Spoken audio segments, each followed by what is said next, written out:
Hey ballers, welcome to If These Balls Could Talk with the trio funnier than Mo, Larry, and Curly.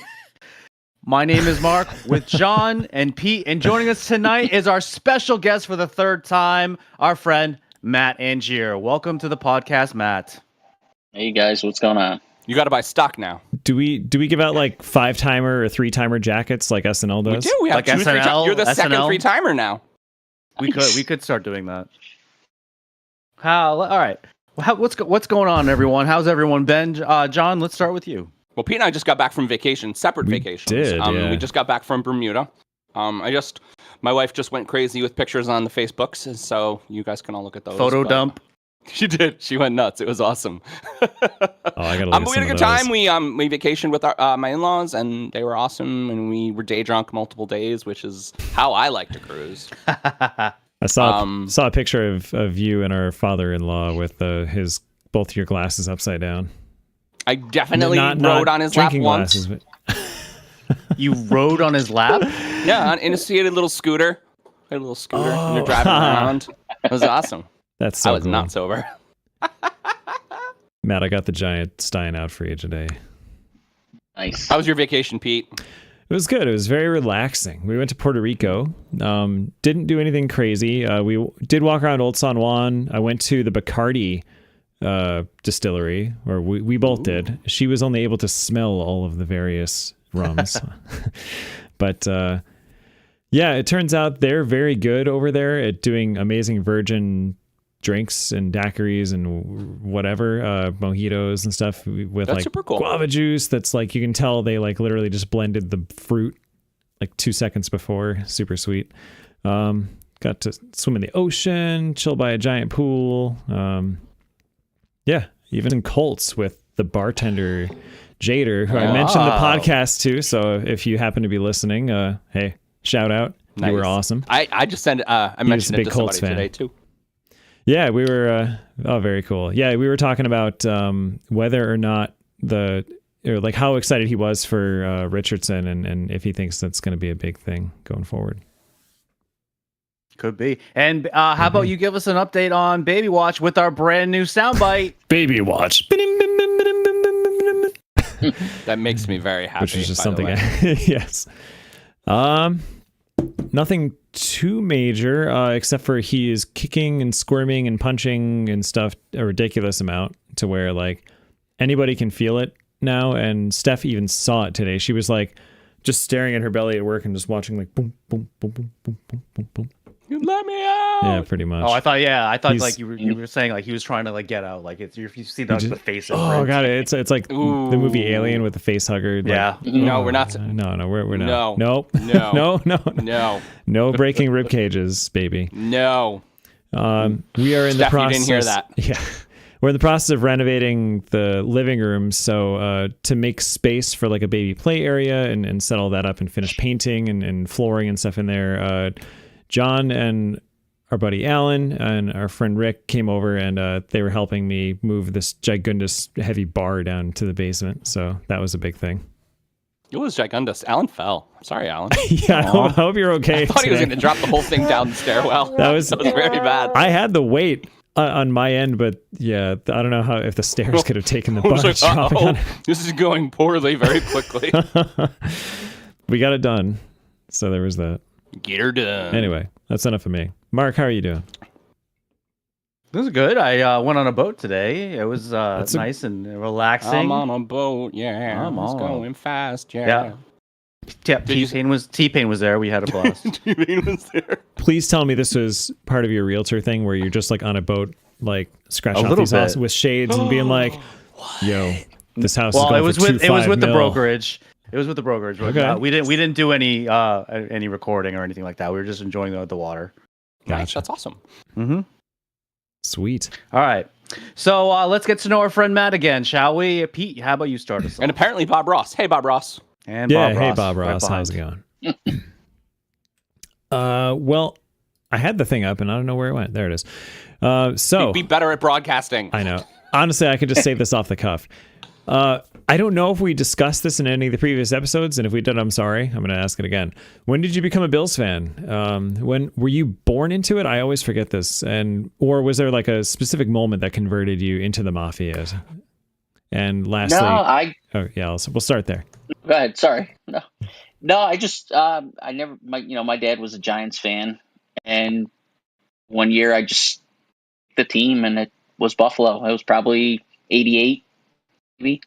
Oh, okay. And I just picked them and said, "Okay, I'm just going to root for this team." That was a good. Pretty much New York. That's what it was. You know. Yeah, pretty much. That was a good year to get into it. Honestly, that was like Steph getting into the 2020 Bills. Like they were mediocre and had cusp glimpses of potential in 87, and all of a sudden 88 they were the shit. And AFC Championship, which the Bengals whooped them pretty good there, and almost beat the 49ers that year in the Super Bowl. That was a good Super Bowl if I remember. 23.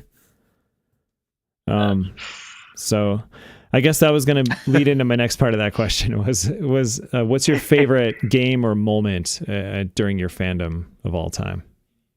And you got to watch during all the Super Bowl and the Kelly years, so yeah, honestly, it was probably not last year, but the year before. It was the playoffs, the Chiefs and the Bills. I know. That overtime game. I mean, that was incredible. I mean, most recent, that's what I can remember. Yeah, I know. But there were a lot of good games. The comeback game, and I always like about all them Super Bowls, guys. Well, the Super Bowl 25 was awesome, and John and I can test that. They didn't win, so they don't matter. No. They should have won 25. The fourth one was good up until halftime. Sorry. Yeah, then they just literally got run over. Oh, I think sad. They interviewed Steve Tasker about that final Super Bowl, and he goes, "You guys, that second half, we all just kind of realized we're all really old, and we were just completely out of gas." And Emmitt Smith just literally ran over them for like 24 unanswered points. Mm-hmm. Didn't Thurman Thomas puke at the halftime? And who knows? He lost a helmet in Super Bowl 26. Everything always went wrong for them, except 25 was a great Super Bowl. That really did feel like two of the best teams in the NFL just going, throwing everything they had at each other. And, it came down to 8-second field goal kick with a score 20-19. How much better does it get than that? Yeah, right. But I think that was the first Super Bowl I stayed up for, the entire thing. Oh yeah, yeah. It was the first Super Bowl I ever watched. Was that 90 and 91? 90 season, so it would have been 90. And there was only 1 week between the conference championships, so it was actually the end of January, if you can believe it, not February. That year. Pete, can you tell us and the listeners and Matt too your thought process at the end of Super Bowl 25? I'm just curious. Go ahead, Matt. I mean, I was 10 years old. I remember my thought process was like, how the hell did that happen? And then I just start crying. Oh no! The angle that the kick was, and it was straight through, but it was such a close kick I'm 8 feet away or 9 feet away from a 25-inch TV. I thought it went in. Yeah. And of course, a second later, Al Michaels, no good, wide right. And I was holding a Ghostbusters toy proton pack, clutching it. And I remember slamming it down with the force of 1,000 suns and started screaming. And Peter and I have talked about this in our friendship for a while now. I had literally the exact opposite experience. I was literally dejected. I'm like, they're going to lose. What are we going to do? And I was walking away. And then I literally wasn't even in the room anymore because I was so fed up. I'm like me, 10 years old, fed up, right? Mm-hmm. And then I'm like, wait, they won? What? Yeah. Yeah. It's funny story that Scott Norwood, the kicker, it was a 47-yard field goal, which was only 1 yard shorter than the longest he had ever kicked in his career in a game at that time. Of course, the next year he kicked him longer. We're like, why didn't you do that, in January? But I guess he had been kind of hooking left all week in practice.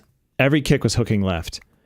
So he's like, okay, well, I guess I'm just going to line up on the right hash and going to, that'll correct for it. And all of his kicks were hooking left and ending up going dead center. All practice, all warm-ups. When he got to that kick, he said he had so much adrenaline that he remembered, and I think Frank Reich was the holder. He said, yeah, I've never heard him grunt like that when he kicked it. Like it sounded like a war grunt, like, "Ugh!" And he kicked it so fucking hard that it could have gone in at 58 yards or 57 yards, but it went dead straight. Didn't hook. And that's why it ended up 3 yards right instead of dead center. Sounds like my golf game. It's a good story. And that is time. All right. What do you got, John? So, we got to ask you about it. So it looks as if Justin Fields is primed to have another big year in the NFL, looking very good against a Colts defense this week in a joint practice. It has also been reported that several NFL execs are excited about what he can do and are saying he's going to have a good year. So what are your thoughts about your cousin as a premier NFL quarterback? Are the Bears good enough for him to shine, and is he actually on your draft board? Yes, he's on my my target list to get. Yeah, a hell of a fantasy year. Yeah, fantasy year. He's gonna have another great year, but I'm hoping it's more air than ground. Yeah, right. Yeah, but just for health reasons, I mean, you doesn't matter how big or how strong, you can't do many seasons getting pummeled like he did. Like what they did with the offensive line. I like, his chemistry with Khalil has gotten a lot better. DJ Moore, I'm hoping. I don't. That's exciting. That's a good pickup. Yeah, and I'm hoping. that is who was good. it? I don't know. Does he still have Claypool there? I haven't heard anything about him. Chase But Claypool was on the team too. last year. I was really happy for that. I thought that was going to be the pairing. I thought he was going to work with, and just that was who he was going to go with, and it just never panned out. So, maybe they get a little bit more chemistry this year, and then just hopefully the defense can. If they get ahead, hopefully the defense can keep them ahead. And my favorite St. Brown brother. Actually, I think Amon-Ra is my favorite because his name is cooler, but Yeah, it's what was that final line? It was he only threw like 3 or 4 passes, but he had 123 yards and 2 touchdowns or something like that. Yeah, he was 3 for 3. It was like I think it was a QB rating of like 158 or something like that. It doesn't go any higher than. There were just little dinks and dunks, and they ran them in. Yeah, they're 2-yard passes that they just had a ton of yards after the catch. That's a quarterback's dream right there. Yeah. Or West Coast style, anyway. If he can get those few extra seconds in the pocket, he's good. Yeah. So when you going out? He's one or two. I'm going to be out there. I'm hoping in October for the. I believe it's the Vikings game. Nice. Ooh. So I'm that should be a good game. I was hoping to go out for the Raiders, but I don't know. I have to confirm my week. In both cases, the Bears should crush those teams because the Vikings are on the way out. Like they've aged out. Yeah. They're kind of rebuilding, even though they still have Justin Jefferson, who's probably the best receiver in the league. But I just don't know if they have enough beneath him and Cousins. Right. And they got rid of Dalvin Cook, so there goes their good running back. No more Adam Thielen either. Adam Thielen's on the Panthers. I saw. Yeah. Okay, yeah, that's right. It's a real guard change year. I think a lot of teams changed a lot. So we'll see what happens. Yeah. It's going to make fantasy fun. Oh, yeah. Oh, yeah. Especially we're doing fantasy in Matt's yard, so it'll be great. I'm excited. Yep, we'll be here. Wow. Hopefully the weather cooperates. We're drafting without a snake because we predetermined the order based on the standings of the previous season. So since I won, I'm going last. So I'm going to get my ass kicked in the draft. I mean, not necessarily. No. You and me both beat.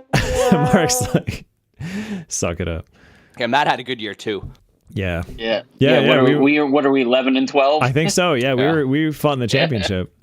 So the aforementioned Justin Jefferson was on Matt's team. I'm going to try to make this draft interesting. All kickers. You got a plan? Yeah. All yeah. kickers? All kickers all day. Mm-hmm.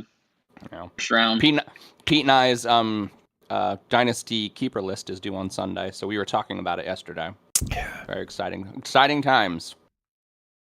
I have a keeper league also, and I'm debating. I have Kamara as like a keeper in like round 13, and I'm debating, do I keep him or let him It's go? only 3 And games though. He looked. yeah, I know, three but I'm games. just worried he's not going to have a year. He's got Derek Yeah, Carr he's throwing to him due. now. He's going to be good. You know, I who's see. it? You think he's going to? Yeah, because he has the best quarterback he's had since Drew Brees. I don't think so. You don't think so? He's better I than don't think everybody so. they've had since Drew Brees. I think Kamar's due to get not have a good season. Not have it really. Okay. Yeah. I mean, he didn't have that great of a season last year. Yeah. I think he was he's hurt, dropped. right? Didn't he Yeah, hurt? Yeah. mixture Wasn't he of hurt a lot? mixture of being hurt and just bad quarterback play. And he's Yeah. like Christian McCaffrey. He needs a good quarterback to feed him because he gets more yards catching than he does the handoffs. Although you never know, the Saints have a very good receiver core now. And Michael Thomas is back. They got Olave. We'll see. Trick on Smith. Yeah. Real quick, do I keep Justin Ross or Michael Gallup? Michael Gallup. Justin. I wouldn't keep either of them.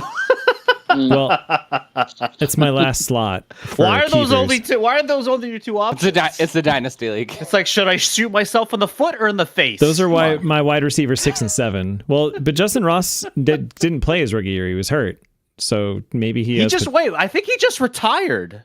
Did he? Or am I thinking of someone else? No, this guy was a rookie last year, drafted, but he didn't play because he was hurt. Oh, I'm thinking of John Ross. That's No, not John Ross. This is like somebody that would have went first round you last should year. keep Justin Ross then. Okay. Yeah, I feel like Gallup hasn't panned out. All right, we're way over. aren't Sorry. We are Just not, had a- actually. No? What do you mean we're not? We're in the second Literally question. just ended a little while ago. Yeah, it's the second question. But we Oh, can okay. stop because we're out of stuff to talk about. So why don't you just go, Mark? That's fine. God. I wanted to sneak in that question. All right. And now it's time for the return of our new guest segment, since this is Matt's third time here, where he will lead us in a topic. So let's get ready for Matt's Got Balls. Ready, Matt? Ooh, yeah. So my interesting thing that I've read recently is the NFL's potentially looking into switching over to the new kickoff rule, the kickoff rule that the XFL uses. Mhm. I don't know. I'm kind of torn on it, but looking up on it and reading on it, I think I kind of like it. Can you explain a little bit tell more us about what the what- rule is? So, from what I'm understanding, is there's the kicker in the backfield, there's the receiver, and everybody else lines up. I believe it's the 35-yard line, and nobody can move until the ball is played. So the kicker will kick the ball, and then nobody can leave that line of scrimmage until receiver touches the ball. And then it's kind of like a punt where it's anything goes now. But I think with that transition, I know they're trying to reduce the amount of concussions and hard hits. But I think we're going to see it if they do adopt it. We're going to see a lot more kickoff returns. Now, I think it's a little too late to do it this year, but what the NFL did do now is essentially a kickoff returner can do a fair catch regardless of where they are in the field now. Which, I guess, the NFL, for whatever reason, just seems to think that kickoff returns they're just like the number one killer in the NFL. I don't know. Yeah. But They still may One be killer. statistically, but it's not like it's grossly more than anything else. I mean, it kind of think. makes sense. You have Yeah. people, you have 11 men that are running as fast as they can in one direction, and then other 11 men that are running as fast as they can at those other 11 men. So I guess it kind of makes sense, but I don't know. I actually do kind of like the XFL rule, and it would be a way to bring kickoffs back into the game. I also see the potential of let's say the kickoff return gets past all of those defenders. Now all of a sudden you just have like 60 yards and the kicker. Yeah. It'll be the highest kicker. The highest kicker injury rate ever. Those confrontations are just get hysterical in my mind the more and more I picture them. The guys are just gonna be like, "After you, sir." Now I kind of want to see this. Mm-hmm. So it'll be worse than Mac Jones when he was falling down and trying to tackle. Remember when Eli Manning tripped, or Daniel Jones tripped over his own feet? Yes. Oh, yeah. Sad panda. Well, that was like an 80-yard touchdown, but he fell short. Literally, he just fell. He's just do we know? Stupid. So do we know if this those damn lines on the field? I know they get you every time. Do we know if the XFL rule, if it goes into play, is that going to compound onto the fair catch at any spot on the field rule? That's a great question. I mean, I think a lot of weird things are going to happen. I think the way kickoffs happen are going to change. You're going to see a lot more squib kicks. You're going to see a lot more pop-up kicks, like short pop-up kicks. It's just going to change the strategy of the game completely, I think, which is not bad, honestly. Yeah. I mean, kickoffs are kind of boring. Yeah. But are there now? They didn't used to be. Right. Oh, no. It used to be like everybody killed each other. Well, no, even that. You had, when they kicked it off from the 30, there were definitely more and more people returning kickoffs. Oh, yeah. Because they weren't going so far. Sure. And you had just think of all the touchdowns that Devin Hester had as a kickoff returner. Arguably the most... the best kickoff returner in NFL history. I think he had like 9 kickoff returns for touchdowns. It was something like that. But that crazy. There would be no Devin Hester today because most guys are just letting it go. Yeah. You let it go. I don't know. I let think it go. I love the idea of fewer fair catches and automatic starts at the 25. So I feel like if you do the XFL rule, then you need to get rid of the fair catch at any point, because that'll encourage all those things you're talking about, all these different kicking methods.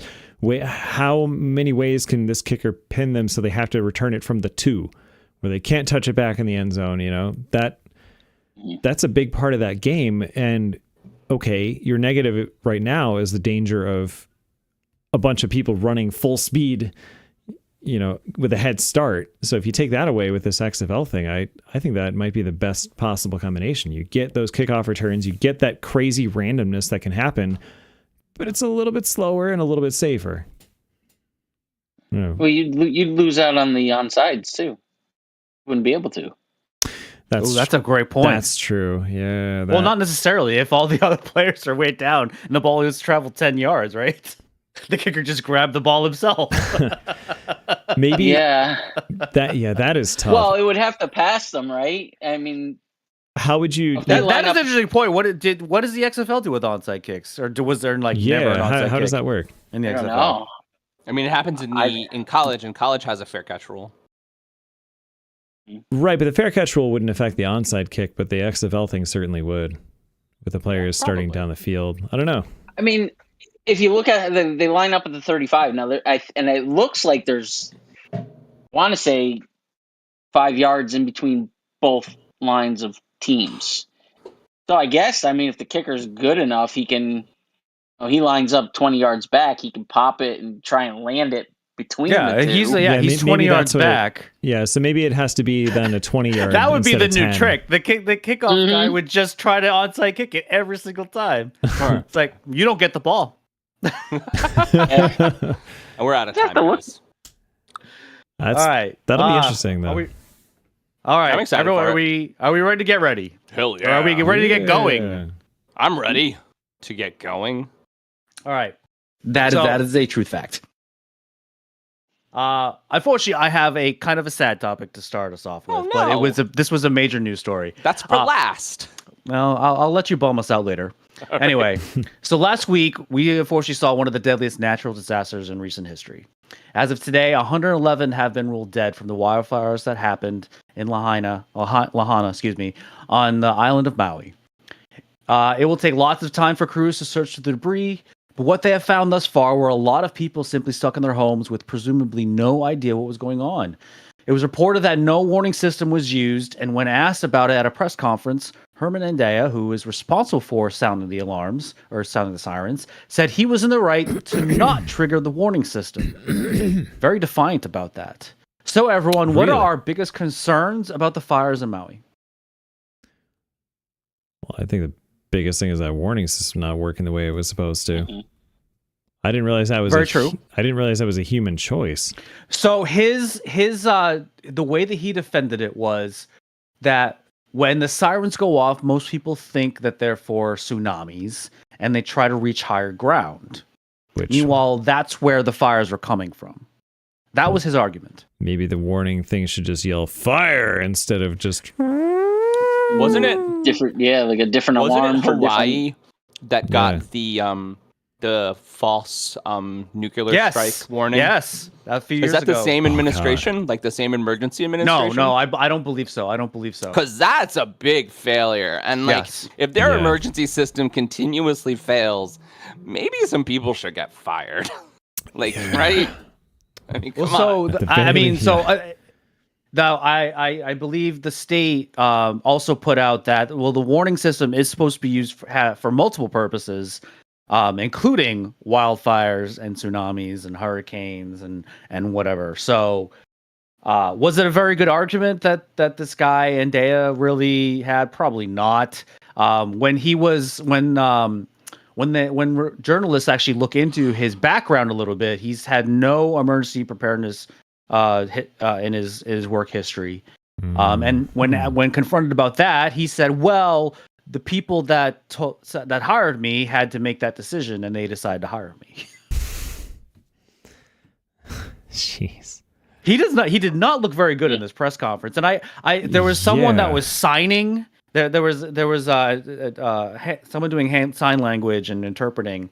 And I swear there was a couple times I saw in her eyebrows, she's like, "What did you just say?" while she's signing. Oh God. Right. You know when the signer does a double take at the person. It's like Right. wow. Yeah, I hadn't heard that part. I have this vision of like ASL translators just going rogue. Be like, nah. And we're going to talk about something different. Yeah, I'm not even going to say what he just said. I'm not even going to sign what he just said. That was a story a little like maybe 10 years ago where there was some other thing that happened and they thought that this person knew American Sign Language, and turns out she was just signing gibberish. Oh no. That's the opposite. I remember that. Yeah. Yeah. Oh, What man. a mess. I mean, at the end of the day, we really just don't know because we weren't there. Yeah. We can make assumptions based on what people say, but everybody's trying to cover their own ass. Yeah. There's a lot of things that came out too. Like, so I guess there was this public spreadsheet that came out about all the missing people, and there's some that were updated as found, and later found out no, they're really not found because it's a public spreadsheet. Anyone can change it. Yeah. So there's just a lot of like ewiness with what's going on over there. I mean, and you know, uncontrolled wildfires in a place like Maui seem really out of it just doesn't seem like right. Like it's not natural. Well, you know, and I don't know why wildfires. I mean, besides climate change, that's exactly what it is. There's the answer. It seems like a real problem, and it seems like a real problem in a lot of places. And I think that's really the thing we should be focusing on. So you know that movie The Day After Tomorrow that we watched? I do know that movie. I like that movie. I love that movie. It's a classic disaster movie. So 20 years ago, we all looked at that and were like, wow, someday when our great grandkids actually have to deal with this, that's going to be a problem. Well, sorry, it's happening now. You know. I mean, Pete, we've talked about this, but I know because this is literally the place I work. Yeah, you guys are trying to prevent all this stuff. Most climate scientists say that we are already too late. Lots of climate scientists say that we need to go carbon neutral by at least 2030, though most states that care are shooting for 2040. Yeah. You said last time we have to go carbon negative. Well, no, and that's what I'm saying. We have to go carbon negative because we're not going fast enough. Right. And there are a bunch of companies. I know Microsoft has committed to going carbon negative, and I think that that's important. But It's what I said last time. We still have a problem because we're never going to get China to fix their transportation. They have more people than us. Well, their power generation too. That's the big one. And their power generation. Yeah, power generation is a real problem. I mean, the world has an issue that is only going to be solved by cooperation. And unfortunately, as a species, I think we're cooperating the worst that we ever have. Well, but that's a completely different topic. some Bronze Age kingdoms at eternal war for thousands of years might have something to say about that. Well, but no, I hear you. So I mean, with the actual apocalypse coming in multiple directions on the horizon, like doesn't it seem like the apocalypse is coming? The doomsday clock is as low as it has ever been. That is a fact.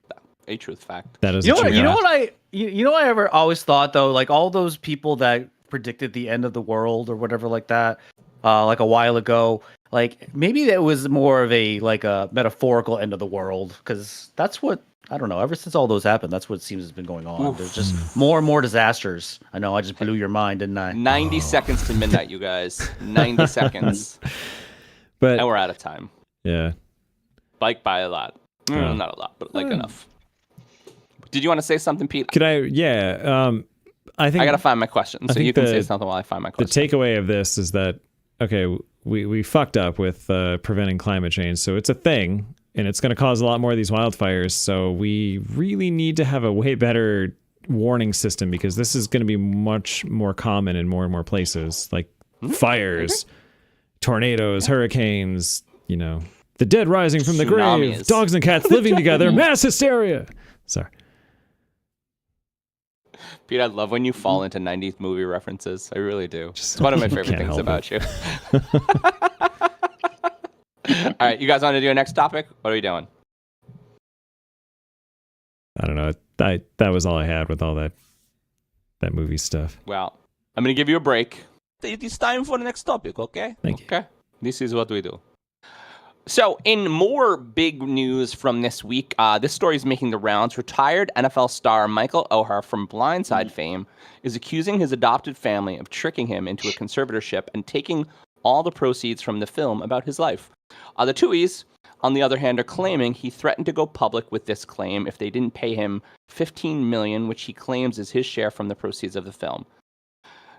And see, this story gets more complex because Oher and his team claim that the Tuohys received 2.5% of the $300 million gross of the film, while he received nothing. But attorneys from the Tuohys claim that agents for Michael Lewis, author of the book The Blind Side, negotiated a deal in which the family received only a small advance from the production company and a tiny percentage of net profits. And so, in the wake of Britney Spears' conservatorship, which is similar, but I think maybe completely different in this case, what are our thoughts? Do we have an insight in who is right or who is even telling the truth? So, interesting point. So, a little kind of backstory for those that listen or watch the show a lot. John and I come up with our own individual topics, and we don't tell each other what they are. But we both came up with this topic. Yes, because it's major news. Because it's major news. And interesting enough, John, I would have phrased my intro almost the exact same way that you did. Amazing. Yeah. And I was gonna bring in Britney Spears as well, but anyway, who do I don't know who I really believe in this whole story. This is tough. Yeah, it does seem it's impossible to know because they're both seem slimy.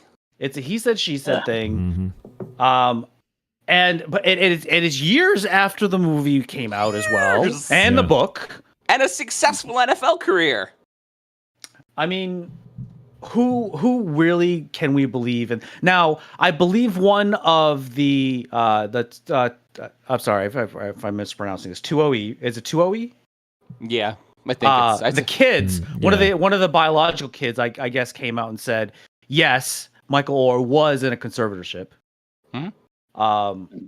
And the whole adoption thing is weird, whether or not that's true or not. But I really don't know who to believe in this whole ordeal. Yeah, I don't know. I'm hearing too now, and this is as of today, or at least within the last 24 hours, that now there's talking that before even any of this went public, like he was trying to basically demand the $15 million in a shakedown before any kind of court filing or any kind of formal thing. Mm-hmm. So did he just? But that's the nature of the question. Did he just wake up one day and he's like, "I want $15 million," or what? Well, I was reading something too where even years ago, like this is like it's been mentioned, like a conservatorship mentioned multiple times prior to. So it's not really new. It's new information. I mean, it was something he was aware of. Mm-hmm. So I thought you were also going to mention that Michael Orr has actually been on record for a long time saying how he was not happy with how the movie portrayed him. Because they kind of Made him kind of look like portrayed an him as an idiot. oaf. Yeah, exactly. Yeah. And he's a well-spoken man. Yeah. So It's like, do you like pizza? Yeah, yes, Yeah, I know, ma'am. I I know. like pizza. Like, terrible, right? you know what's Yeah. even more awful about this whole situation is that formerly known as Twitter X was So stupid. they were bashing Sandra Bullock for this. Yeah, Why? they want her to hand in her Oscar. I mean, come on. What is because of that? all this. That's not So her just fault. because she was in the movie, Oh, exactly. Sandy Oh, come on. Yeah. Sometimes She was people given a just need to calm script down. and she was told, "This is what we need you to do." But then again, it If all anything, comes go down after the what director side. and writer for that. Yeah, right. But Mhm. what side, right? What side is wrong? And I think and the Michael Lewis aspect is interesting because The Blind Side is a book, right? And so it's however this man thought of their life and however much they paid him. He paid that, he got them to be like, "Hey, can I write about this? This is really cool." But the movie is an adaptation of the book, not really an adaptation of the life itself. Right. Yes. Yes. So that's almost like a telephone game there. You're getting too many degrees away from the truth. John, do you know who do you believe you think in this whole scenario? I don't really know. Yeah, it's mean, tough, right? I think we They just need both. Go ahead, Pete. we need more evidence. I think more I don't documents think to we're come gonna to the get it. light. Are we? Yeah. I don't think we're going to get it because I don't think that. I mean, you think about this situation, right? And first off, why did this reasonably well-off white family adopt this man or this kid who had was different, right? And in the South, even it just seems really nuts. And so, they seem though like in his Ole Miss days, and he was very famous in Ole Miss. I mean, he was a very good college football player. Yeah. I mean, they were very excited about the situation. They were like, they went to games and they took so many pictures with him, and everybody seemed very happy. And so I think what's going on is something that we don't know. We just don't know a piece of it, and it is probably a pretty major piece of it, honestly. Yeah, maybe it started okay, and then things got more bitter later. Something happened, and or maybe Mr. O'Hara has used up all his NFL money because he had, an 8-year career. I mean, the fact of it, if he's complaining about $15 million, something has gone wrong with his finances. Yeah, it's tough for these players. Can you imagine? You get all the money you're ever going to get in your career, pretty much in the first 8-10 years of your life. Sometimes less for a lot of these players, and then okay, that's it. You're and he certainly wasn't making Danny Dimes money when he was playing. too. Not Danny Dimes money. That's for sure. You guys still need to watch Ballers, by the way, because this is literally what Ballers is about. Does anybody watch Ballers? Listeners, have you watched? I'm halfway through it. Ballers is so good. I'm gonna need all to the put Rock's it on the NFL, list. all the Rock's NFL friends come on. Victor Cruz, when Victor Cruz was good at football, was on the Ballers, and then the whole story is literally just about the Rock, who is a washed-up NFL player, which he is. Kind of helping his friends with their money problems, and these guys who make all this money and don't know what to do with it. It's about entourages and it's about friends that aren't friends. I mean, it's really very well done. It's a crazy world. You convinced me. I'll watch it. You should watch it. It's about football. I mean, football. Yeah, It's it's football season. Very good. And the third season, Matt, I don't know if you're there yet. The third season. Haven't gotten there yet. The third season, it's literally before the Raiders go to Vegas, and it's about moving a team to Las Vegas, and how the Rock's character is an integral part of that. It's very cool. How many seasons were there? I don't remember. I think there I'm the research department. 5. The Ballers had a lot of seasons. 5 seasons. Good call, Matt. Yeah. And Thanks. we're out of time. All right. All right. Anyone got a next topic? Matt, can you announce the next topic? I don't have anything quirky here. I It guess doesn't we'll have to go be with the quirky. Okay. Next topic. That So works. NFL preseason games have kicked off, which also brings the end to a tumultuous offseason period. Now to recap, there was Aaron Rodgers getting traded to the Jets, the Giants acquiring Darren Waller, the Bears trading the number 1 pick to get number 1 receiver DJ Moore, Sean Payton becoming the head coach of the Broncos, the Ravens finally extending Lamar Jackson, and finally, of course, all the drama behind running backs. So everyone, what are we going to remember the most about this past NFL offseason? I think the biggest drama, and I mean the biggest story of the offseason is running back gate. And a complete right turn in the whole concept that I understood of the NFL. The value of running backs. I mean, like, they're all like, oh my God, give me $10 million. That just seems crazy, right? Yeah, definitely. Yeah, I mean, just the downfall of the NFL running back. I mean, it seems like it's all of a sudden, but it hasn't been. Like, No. this has It been hasn't going been. on for a while. It's just coming to a head now is the thing where It's the coming to a head. the running backs Yeah. themselves are starting to speak out, and we haven't really seen that too much yet. I mean, it's amazing the fact that, I mean, so yes, you're two of the best players from last season, Josh Jacobs and Saquon Barkley, were given franchise tags, and the franchise salary went down a whole $1 million in, what was it, like the last 10 years or something like that? It might, maybe not It's not like quite the 10 only one years. depreciating, And in it was the value. only one that came down. The only Yep. one that went down. I mean, How- you think about it, and we've talked about this, right? But like, and it didn't just happen all at once, but it happened over Todd Gurley's contract. It happened over Ezekiel Elliott's contract. I mean, it just happened.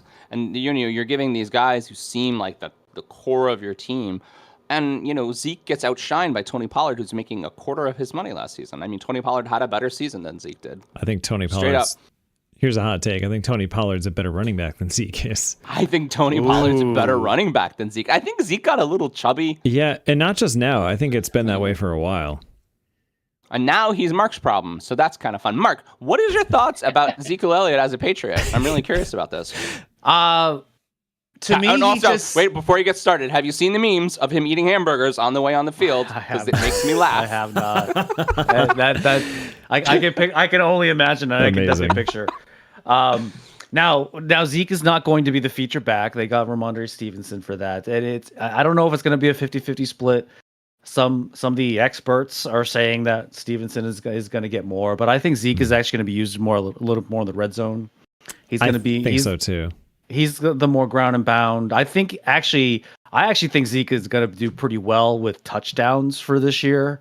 That might be a I hot don't take disagree, by for the way. fantasy wise. I Which don't is going disagree. to I think screw he'll have a over reasonable season. any Stevenson stands there in Stevenson owners? fantasy. Yeah. I mean, yeah, Stevenson is probably he's gonna get the touches. He's probably gonna get the yards, but I think Zeke is gonna get the touchdowns. Yeah. Zeke, the one stat that Zeke is still really good at compared to other backs in the league is red zone and like those short And third yardage down. touchdown runs. And Yeah. third down too. Right. So Third and he's short, like yeah. he's always been applauded for being a excellent at pass protection too. Do you think he'll do better on the Patriots than he did on the Cowboys? He can't do much worse than he did last year. He did bad last year. He did I real Just bad. saying. I saw a very disturbing graphic with Zeke, and it was I told John about this the other night. It was average yards per game, and it just listed what it was every season, and it started at over 100 yards per game in his first season, and then it went to like the 90s, then the high 80s, and then like the 60s, and then it's been 50s ever since. Matt, you're not on camera anymore. Matt, this is a live broadcast. But like Mark said, I think he maybe he could find a second life, and especially a Bill Belichick's team, and I mean, well, whoever the offensive coordinator is now. The Patriots have always seemed to be a very old school team. So in the post Tom Brady and era. Belichick has always been he doesn't ever want to pay full price for a player. So I mean, he got Zeke really cheap. Yeah. Oh yeah. Wasn't it like Like 6 $3 million? million or 6 $6 million, I million? think, for one It's year? one of those. It's For- one of those For numbers. the pedigree of Less Zeke. than 10. Yeah. Less than right. 10. So I actually think in that role, if he is regulated to that short yardage specialist thing, I think he could really excel, actually. And I wonder if he's thinking that this is, so he's only signed the 1 year deal. Maybe he's thinking this is a stepping stone to something bigger. We'll see. We'll see. John, you disappoint me. I would have sworn you would have said Darren Waller to the getting traded was your favorite thing from the offseason. I mean, I'm really excited about that, but it's definitely not the story. No, probably. I mean, not. though the Darren Waller story was really interesting too, because that Darren Waller story is a comment on how badly the Raiders are getting managed currently. I mean, oh so my God, badly. they just don't want to. I don't know. They don't want a football. No. You just, I don't know. You know, you take arguably your best skill player, right? And you say, I know you just got married, but I'm going to trade you. Like, that's so fucked up. I want more former Patriots. More former Patriots, exactly. And we are out of time. Unless Matt's got anything. I don't know. Real quick, Matt, what did you remember from that from the offseason? Yeah, I honestly, it's been a rough year. I have not been really following much. You know, I've your caught the big cousin thing. now has a true number 1 wide receiver. That's so. true. Yeah, I think DJ Moore is kind of a number 1 wide receiver. It's better than what he's got. I think they're gonna have a pretty good year. DJ Moore had a very bad season. Fantasy wise, he didn't have a quarterback. His options were Sam Darnold and he make no touchdowns. Post Jets washed out scores. Sam Darnold too. I remember. Wasn't Baker on the Panthers for a little bit? I think so. Yeah, he was. Yeah. Yep. Went everywhere last year. Yeah, What's Johnny Football? What's Johnny Football doing? Oh, geez. God knows. I think he's in a ditch somewhere. Started some retreat. Honestly, the depth chart in Chicago is better than it was last year, but they know what they have. They look good. I bet you they're a playoff team, I think, if you on paper. I really like Darnell Mooney, and I mean, obviously, I like you couldn't miss St. Brown. I like the St. Brown brothers a lot. I think they're really good at football. Yeah, it'll be. I'm looking forward to the year. I mean, always a Bill, but you know now I got to kind of root for the Bears too. So different conference, it's fine. It's a lot better when you go to a game and they win too. Yeah, you can root for both until they're in the Super Bowl. I'm gonna try and reach out to you guys. What's that? Yeah, right. Exactly. I'm gonna try and reach out, and I'll try and record some stuff when I'm there and send it to you guys. That would be awesome. So you are all anything you send us from the field goes on the socials. Right Inside away. correspondent Matt Angier. Yeah, I'm hoping. Oh my God! Can we send Matt? I'm hoping to get on the field. Amazing. Oh yes. Oh, do that. Or like a hat. If these balls could talk, correspondent Matthew Angier here at Soldier Field. And I'd like to say hi to my cousin Justin Fields. Hello, Justin. How are you doing today? No, I'm doing very well. Excellent. Justin, what is your favorite sports and pop culture podcast? Yeah. I'm hoping to be able to get together with them for a little while. Because the game's Sunday, I'm going out on Saturday. So no, that's very cool, man. I hope so. That'll be really fun. Hoping. Justin, can you give us an If These Balls Could Talk plug? How awesome would that be? Everybody, this is Justin Fields. Hi, I'm Justin Fields, and this is If These Balls Could Talk, and we will literally play that How every awesome episode. Every episode. Every single fucking episode. It'll be our new theme song. Sorry, Steph. Oh no. Yeah. No, we'll just have to I'll do the best I can. It'll just be If These Balls Could Talk with Mark and John and producer Pete and Justin Fields introducing us. Pete, we have faith in your ability to make it work. And let's move on. Okay. I apologize for taking us well over. That's okay. All right. Does anybody want to do a next topic? Yeah, I have a topic. We're gonna transform from the previous next topic to the current next topic. That's perfect, Pete. I really like that a lot. I'm gonna put it in literally just like that. So another weird story. Saints star running back Alvin Kamara was suspended for the first 3 games of the 2023 season 2 weeks ago for violating the personal conduct policy. He was also ordered to complete 30 hours of community service and pay victim Darnell Green restitution in the amount of $105,196.17 for medical expenses. This is after Kamara, and get this, guys, if you haven't heard this story, brutally, and I'm not even exaggerating, brutally beat him with very little provocation in a nightclub and was caught on camera. Green has also filed a $10 million lawsuit against him that he'll likely win. And so after reading into this case, I am shocked that Kamara isn't getting jail time. He was arrested on felony battery charges, but that case has been delayed several times since the charges were filed in October of 2022. So what do we think about this and the laughable NFL response to clearly problematic behavior?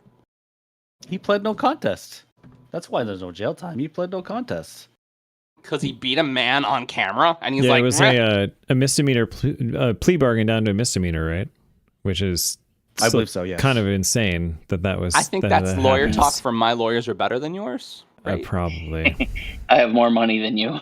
I mean, isn't And that so what what's that the sounds NFL like? to what's the NFL to do for, with that? Like, this is kind of the problem with Goodell. It's like, oh well, you did something really shitty, but you didn't really get caught for it. Yeah, I'll just give you a slap on the wrist. Yeah. Like, It's that's not what he even did with 6 the games, whole. It's I know. 3 games. I know. That's it's- what he right, it's did with the whole laughable. sexual abuse thing too. I mean, remember Ray Rice initially? Ray Uh-huh. Rice, bitch slapped that girl in the elevator. 2 games he got. Yeah.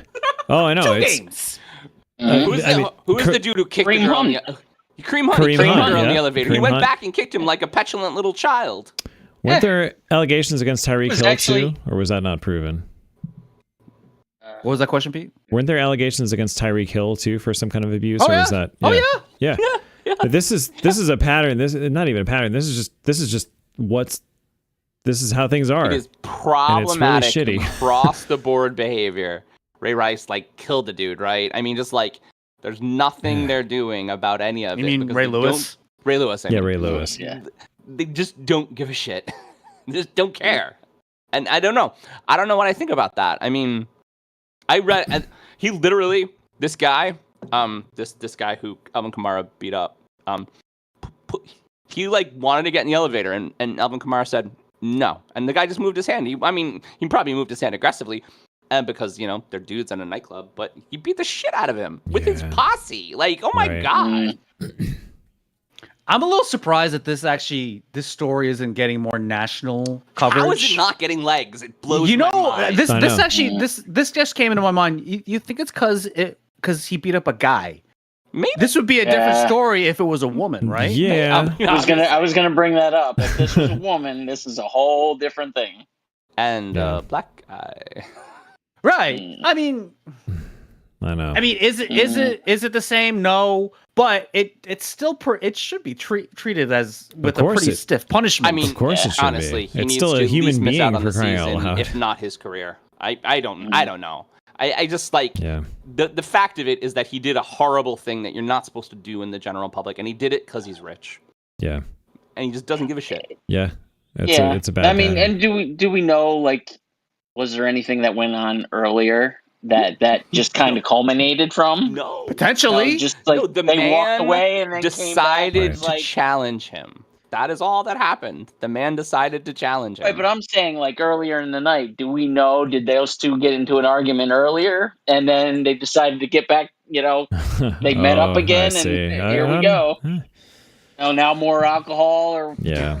whatever else is involved. and see the real kick if you read the I like that. Whatever else. if you read the deposition, he also was quoted as saying some pretty terrible things about look how hard I hit that dude. Look at that sound. Really, You mean just Kamara?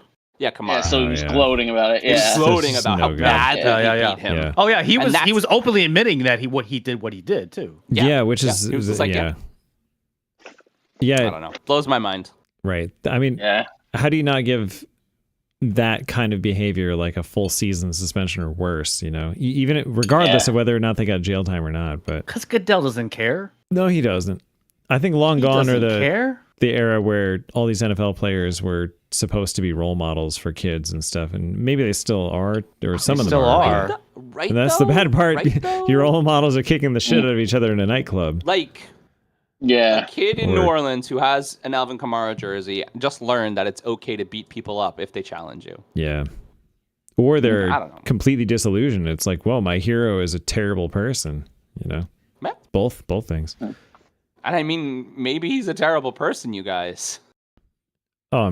Yeah. He's beloved in New Orleans. I'm beloved. Oh, geez. He's on like commercials. Like I remember, I'm sure, yeah. I used to work a job where it took me down there. He was on a lot of commercials, like on the TV. Come back, when Mark. we were down there. What? You got an internet thing, and it confused me. Oh. Yeah. What was the last thing you heard, John? You started talking slow, and then you started talking very fast, but obviously it was the internet. Yeah. I just said, "Come back, Mark." But you were back now. He's back. I think we got it. I love the internet. We'll see if Craig recorded it. Yeah, correctly later. he does a lot of advertisements down in New Orleans. I bet he does. Yeah.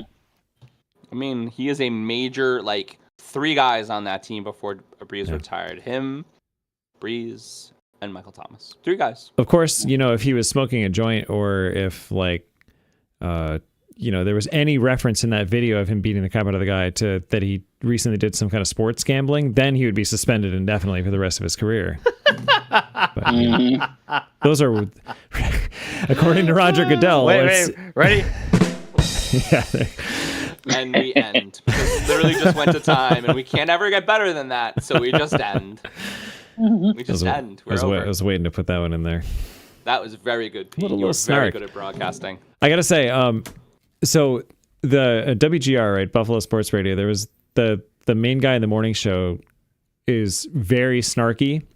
And it got to the point where they were like, dude, you are way too snarky. And you said, all right, fine. I'm going to have to pre-identify when I'm going to be snarky and say a super, super sarcastic, snarky comment. So they thought of this idea called the snark cannon. So he starts to talk and he goes, all right, roll out the snark cannon. And then you hear this like, this thing comes out. And then he says his thing and then so awesome.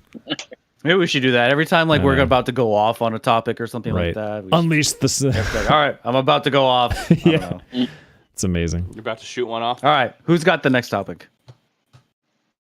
Good evening. I have next topic for you. So in a move that we don't normally talk about, in a move that we don't normally talk about, we're going to talk about the status of athletic conferences amongst colleges and universities. More specifically, the state of the Pac-12 conference is in flux right now, with so many of their schools jumping ship to other conferences in hopes of financial security.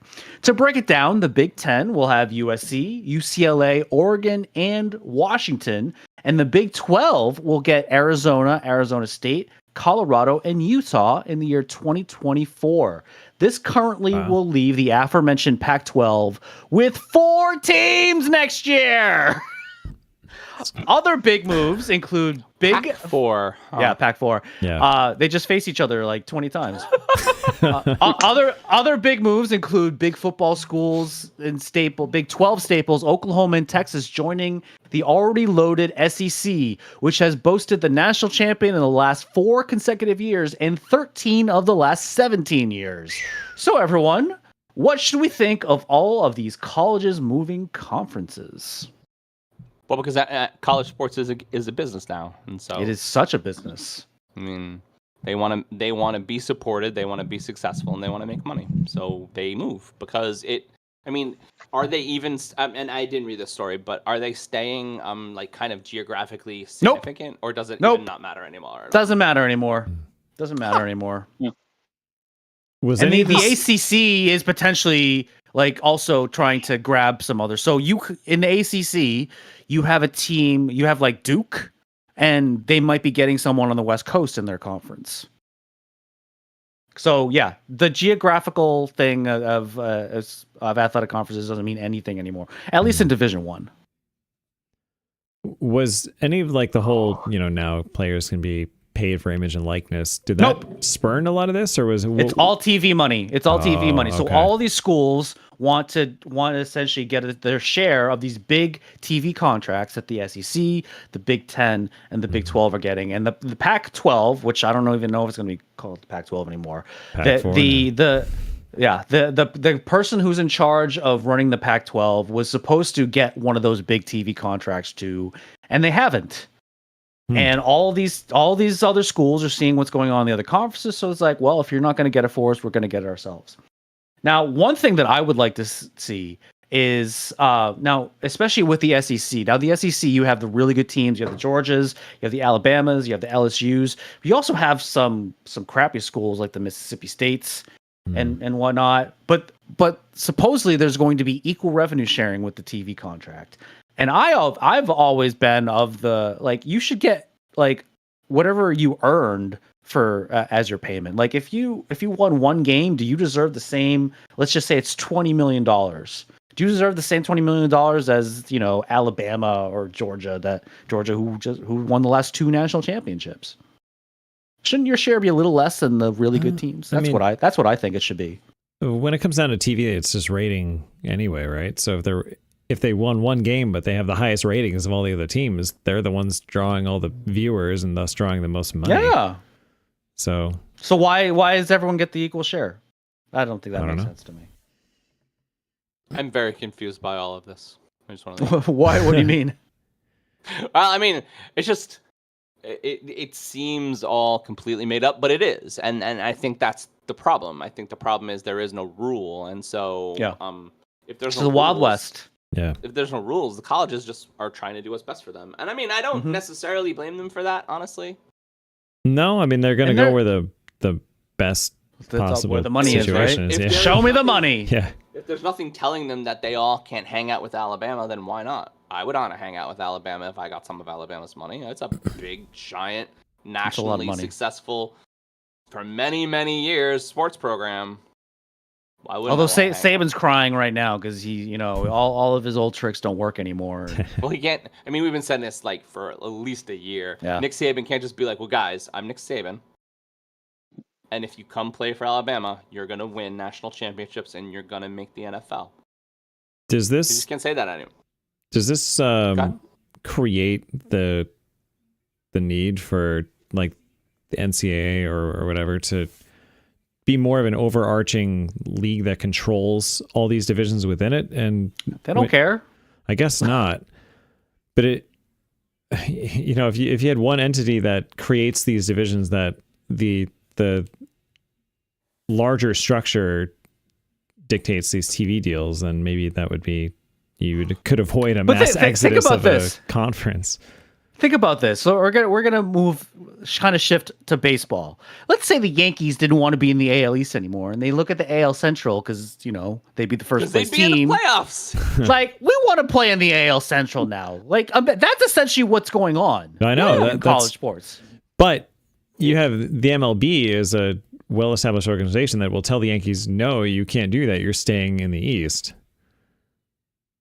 Right? Potentially. There's a commit. Like, I mean, isn't there a commissioner or someone? Like, there's no single entity organization that has the authority to keep these teams in place, so they're just going to move. Well, the NCAA could definitely put their foot down with all these moves, but they're not. They're just like, do what you guys want. Why aren't they?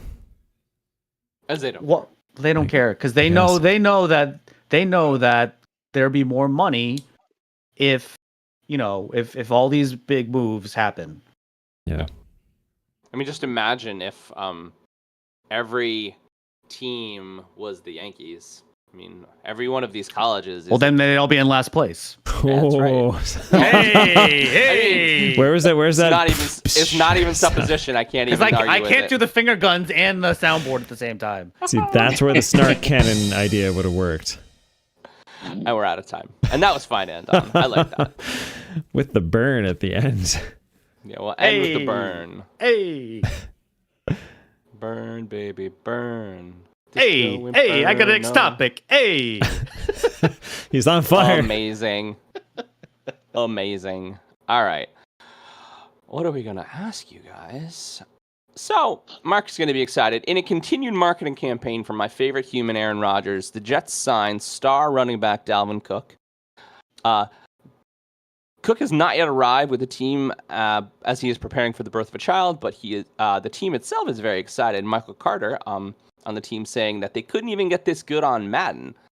And so while having an injury-filled 2022-2023 season, Cook has rushed for more than 1,000 yards 4 times and is a clear top talent. What do we think about this pickup and our thoughts on the Jets' playoff hopes? Have they increased or decreased? Because I know Mark just asked this question. I mean, I think that their playoff chances have kind of stayed the same with getting Dalvin Cook. I mean, he's certainly not the player that he used to be. The whole reason why NFL running backs are getting not as much money, right? Isn't he still fairly young though? Yeah, all I guess it doesn't running matter, backs are fairly young. right, They're all younger than we are. So Well, yeah. But Dalvin Cook is 28, Pete. he's 28. Okay. 28, yeah. I was thinking he was 26. Okay, yeah. Those 2 years. Oh, that 2 years. Oh It God. doesn't. He's young, but not that young. If you listen Is to that our, about to pasture? He's 28. Oh God. if you listen to You our sound like an previous NFL owner, episodes, Pete. You I know. sound like an NFL owner. I know. Anyway, I mean, so they still have Breece Hall. Now, Breece Hall did tear his ACL, right? I think it was a knee injury Yeah, last year. ACL. And I don't know, he's probably not going to play the first few games, and then he's not going to be full strength for a while.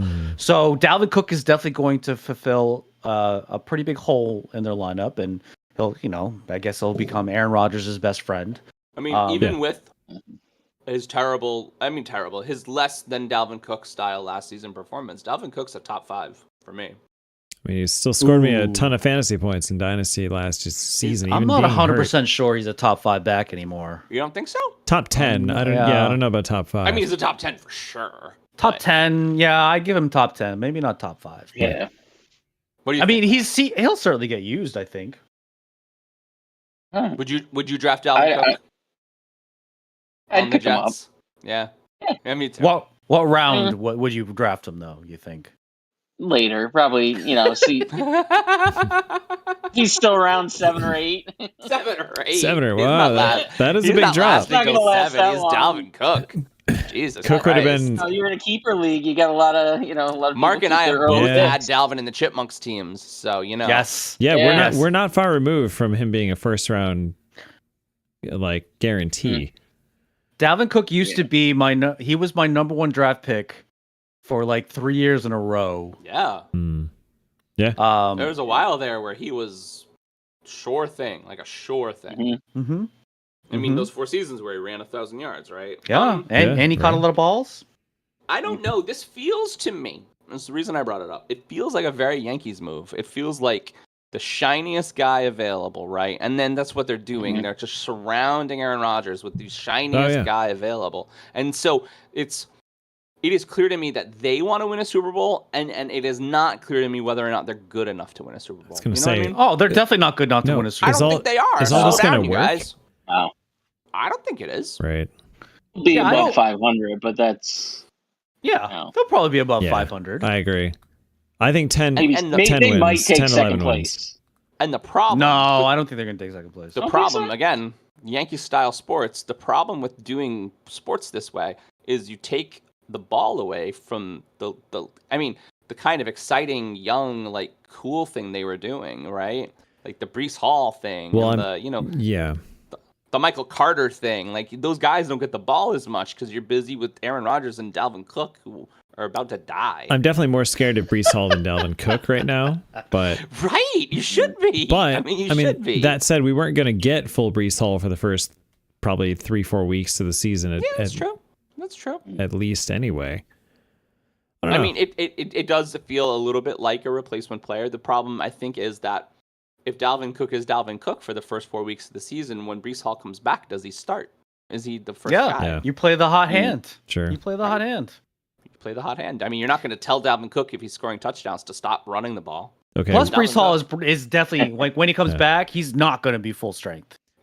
This is a Like question. running backs, they might be healthy enough to play. With the Right. exception of Adrian Peterson, a lot of running backs, they probably take 2 years after tearing their ACL to come back. Peterson was a freak of nature for that. That was incredible. Mm-hmm. This is more of a question for Matt, but I mean, you guys can chime in too. Which Cook is going to get more yards and stats this year? Dalvin. Yeah. is. Okay. Yeah, I think Dalvin's got that. Yeah. Baby Unfortunately, Hands down. Well, Kansas City. I would say that, but if Breece Hall does come back and kind of take over then, and Dalvin kind of becomes RB2, Do you really think Buffalo's going to use James Cook? I think a lot more than last year. Yeah, he's our Well, RB1. they That will wouldn't use him take more. much. No, Here's the ball a would. second time, sir. Yeah. No, Plus, they got Damian Harris. they do. I I think Harris is going to be more. Well, I don't know. Harris Harris is sneaky good. Like he's faster than you think he is. And Yeah, I just hope he's he going to take stays. over the number one spot. I think so. Harris is. You think? I think it's. Yeah. I think For all it's the a running 1A, plays 1B. you guys do. I really think it's a 50-50. Yeah. The three running plays we run each game. Hey, and don't count out I'm sorry. Yeah, they have 3 plays, but 2 of them go to Josh Allen. So they have that one running back That's play. true, yeah, right. Hey, and don't It's a count. HB dive right up the middle. Don't count out the oldest running back left in the NFL, Latavius Murray, who's also on the Bills right now. Oh, Is he really? Yeah.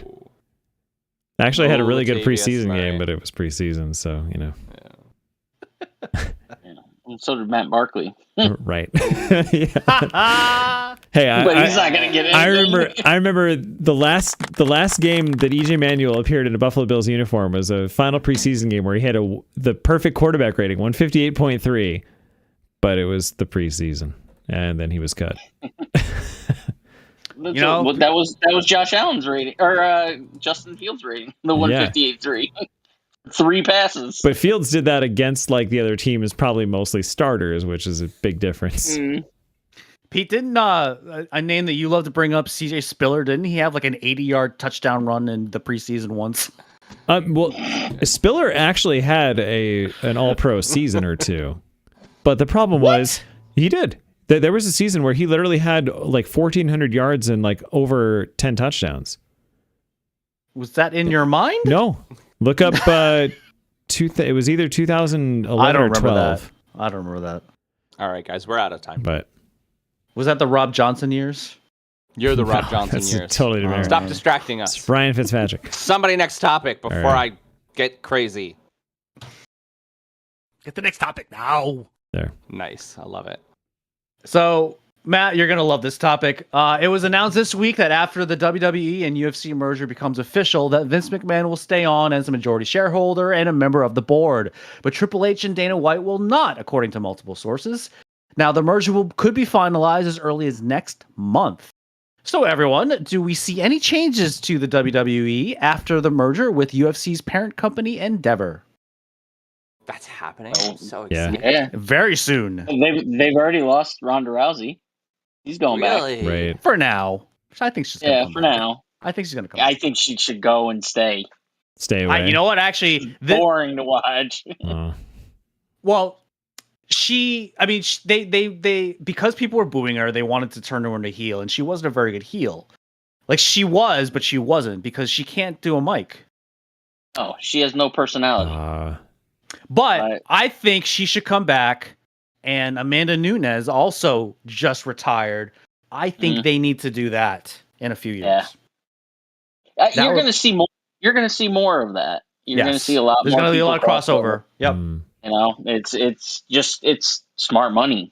Mm-hmm. Where do they cross over I though? prefer McMahon not be touching a lot of this stuff, but I mean, it's a lot of this. It's we were talking about before, Pete. It's a lot of the same skill sets. I mean, they do. It is, but in the UFC, they're actually hitting each other very hard. In the WWE, they're hitting each other pretty hard. But they are, yeah, right. But they're not as hard. Not as hard. Not as right. hard. yeah.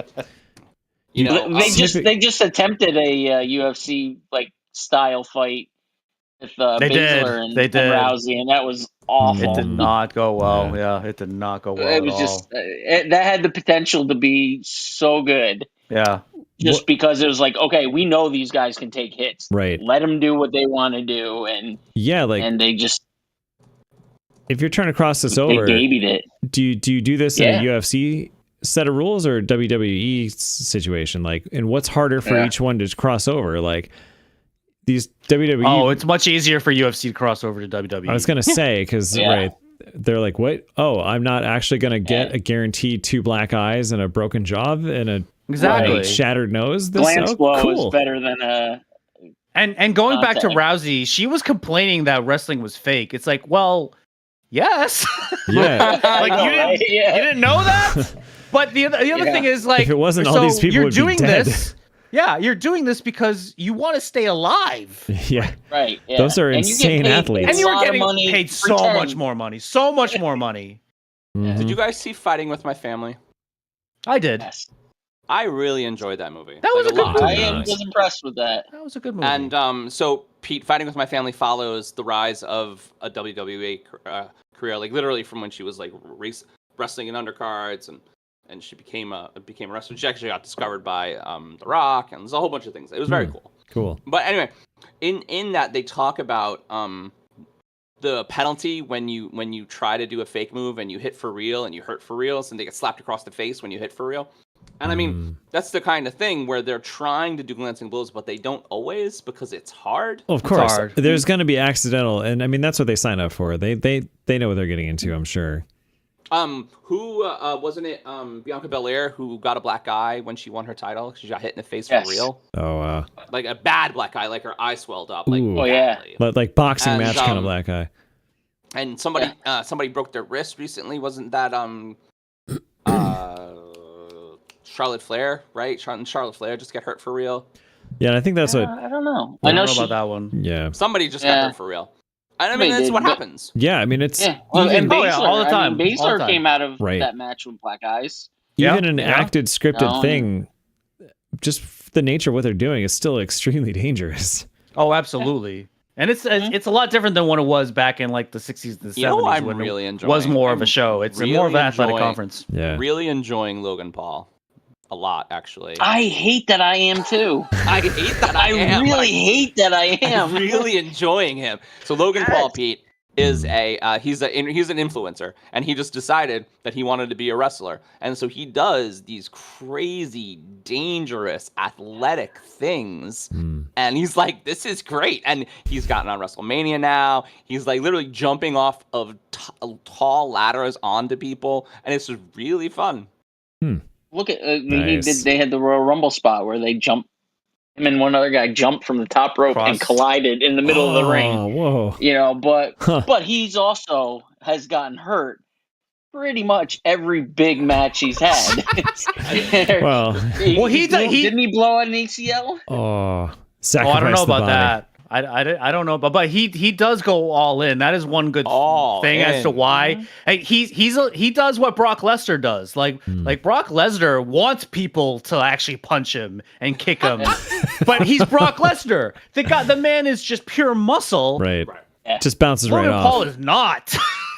Braun Strowman did that to him one year. Yeah. Something I can't remember. He got him, for real, and Brock So. put him down. Paul hard. has a twin brother. His name is Jake. He's a professional boxer, and so and they're both influencers. They're both worthless human beings. They're both worthless human beings. Yeah. Can't stand them. Like I don't think Logan Paul, by the way, is actually playing a role. He's just being himself. I think so. Yeah. Oh yeah. Probably true. Yeah, there's no acting there. Right. He's just like, I'm a douchebag, bro. Sweet. Yeah, I can do that. Seriously, king of the douches. Douches. We were watching WrestleMania at Matt's house, and Logan Paul is coming in for his WrestleMania spot, and he comes in with he's running an energy drink company, and so he comes in with like a big energy drink guy, and the energy drink guy, I'm like, Matt and I are like, that's his buddy, that guy's gonna join the match, and he did. Nice. It's like you've seen wrestling before, John. Like I've seen wrestling before, Right? Clearly. We know what to expect. Didn't he zip line in? It's like, wait, you want me to be in the match? Oh no, I couldn't. Oh, zip line, like that's all set up for him, right? Mm-hmm. Oh, what's the big stunt you have me doing? All the lights in the arena had just happened to be pre-programmed to match his intro song that he picked out beforehand, even though this was a very candid thing. Right. Yep. I don't know. I hope it goes well. Amazing. I think that is a good business decision, honestly. So one reason why Triple H isn't on the board is they actually think that's going to be a good thing, so that he can concentrate more on being the head of creative. I do have the list of which most of these people are probably not going to be known, but it's half of WWE. Well, I'm sorry. 1, 2. So there's 4 members on WWE and 6 from Endeavor. That looks like more than 6. It's supposed to be an 11-person board. So there's one more person that they think might come from WWE. That makes sense for just a simple majority for the buyer. But I mean, Matt, you'll recognize some of these WWE names. I mean, Vincent McMahon is one of them. Nick Khan is another. Mhm. Nancy R. Tellum. That's a WWE board member, and then Stephen R. Coonan. I've heard of Coonan before. I don't remember from where though. Mm. And there's someone on Endeavor his name is Jonathan Kraft. I don't know if it's the same Kraft as the Patriots. Jonathan Kraft. Oh, okay. I don't think it is, but I could be wrong. It says he's 59. That's about the same age as Jonathan Kraft too, I think, on the Patriots, but I could be wrong. Is he related to Robert? Yeah, that's Robert's son. Right. Okay. Well, Jonathan Kraft on the Patriots is Robert Kraft's son. Gotcha. I don't know about this Jonathan Kraft. We're out of time. You're out of time. After you've said Jonathan Kraft 100 times. Jonathan Kraft. Yes. Jonathan Kraft. Jonathan Kraft. Just cut all that out. It was a lot. All right. Somebody give me a next topic. That is a truth fact. That is a truth fact. All right. By the power of next topic. Next topic. Dun, dun, dun, dun, dun, dun. Sorry. I don't have any depressing topics today, Mark. So we're gonna just go with all good stuff. What are we gonna talk about? Let's talk about this. There continues to be discussion, and I've rolled this over a couple times, so Pete will be happy. There continues to be discussion about the conditions at this previous Super Bowl and the slippery turf. Owners have been asking the league why the playing surface was so slippery, and the NFL has responded by blaming the players, stating they wore the wrong cleats. Eagles pass rusher Payson Reddick called it the worst surface he's ever played on, and the consensus from the Eagles is that with the right conditions, their league-leading defense would have overwhelmed Kansas City. So what is our take on the state of the field in Arizona, and is this just the Eagles being sore losers? The players wore the wrong cleats. Isn't that ridiculous? That is the most ridiculous thing I've ever heard in my entire life. That's like when the iPhone came out and nobody could get any service, and they just yelled at all the consumers saying, "You're holding it wrong." Please. I mean, I think they looked at this. It was definitely like brand new saw that they put down. Because it was real grass, right? Or was it? I don't think it was. Yeah. Was it? Oh, okay. So yeah, what Arizona does is they have it to where they bring it in, right? Oh. Yeah, like the field actually like rolls out into the parking lot, and there's nothing going on, and then kind of, whatever it does, and then when the games come, then they roll it back in. It's like it's weird. Wow. My aunt and uncle live out there, and they've seen it, and it's very interesting. It's so I don't know. Like I mean, it definitely was crappy field. After halftime, did you see the big pile of cleats? Like literally, it was like a joke. Yeah. Wow. And all the crap just on the field. You just see it. Now, was it the reason the Eagles lost? Probably not. I mean, I don't believe that part. But yeah, as far as the Chiefs were on the field too. So yeah. Right, but if all of them unanimously complained about potentially getting hurt or slipping or being a danger, that I can get behind. And I mean, they all did. Yeah. Yeah. I mean, it was obvious. There's so many plays where the person could have broke out, and then they're just on the ground. They're slip or trip all those little dumb like cross route touchdowns that the Chiefs scored, where it seemed like the Eagles were playing poorly. I mean, maybe that's something that is a result of bad field. Maybe we're not going to know that. I don't think, but I don't know. I just don't know. Well, that pass interference call wasn't the result of a field. Yeah, that's for sure. This kind of comes to mind a broader question then is why are there not tighter standards for the league that seems to control so many things so tightly? Why are there not better field standards and controls in all these stadiums? That's a great question. Now, I mean, and why are they using, like, I'm pretty sure this was brand new saw that they were using too, and not the one that they've been using like all year. Okay. So, I mean, because they, it's the Super Bowl. They want everything to be shiny and new. Sure, but maybe that was part of the problem. Well, that's the thing. And I wouldn't be surprised if the NFL did have control about that. It's like, no, we want like the new field because this is the Super Bowl. Yeah. Who knows? Who knows what the real story is? I don't know why. I don't know why all the fields just don't use that next turf now. It's because that seems to be players still prefer grass over that too, though. Yeah, because it's not real grass. No, but I don't know. I like it. Yeah, have you ever ran on the next turf? I'd love to try it. So in high school, our track and field was kind of made out of similar stuff, like the black tar or rubber pellets. Yeah, that go like in the air. So our track and field was kind of like that, and the sprinters hated it because it was slower. But distance runners and mid distance, we loved that shit because it was so cushy. You got a good pair of spikes. You're cushy. You got a good pair of spikes, and you just kind of sunk into it and bounced. It was like so easy on your knees. So in that sense, you're easy on the knees, right? I can imagine that mixed with the right. Ooh. I can't even continue. You might need to cut that out. You might need to cut that out. Too spicy. Wait, if these balls could talk at night after dark. Well, we are after dark. Yeah. More after dark. I can't get over it. What were we talking about? I don't know. No, let's move on. I don't know. I think I'm broken. Some other case in points, though, we've lost John. We've broken him. To try to get this back on the rails, though, in addition to last season's Super Bowl, I mean, you have the Hall of Fame game, right, which was just canceled straight up last year because of bad field conditions. There was a lot of complaints when they played in Mexico City, the couple times they've done that, with the turf there being subpar. I think that caused a lot of things. Well, they just did. I think didn't they use the same turf as a soccer game that was played the day before? I think so. It was pretty bad. But this is right. This Super Bowl is not an isolated incident here. Actually, isn't MetLife Stadium? Bowl, I think is a real problem. Even more reason to just have next turf in all the fields. I mean, come on, you can't do anything to that. What are you going to say about MetLife, Pete?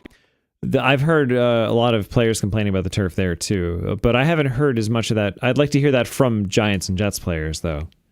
Yeah. Like, what do they think about it?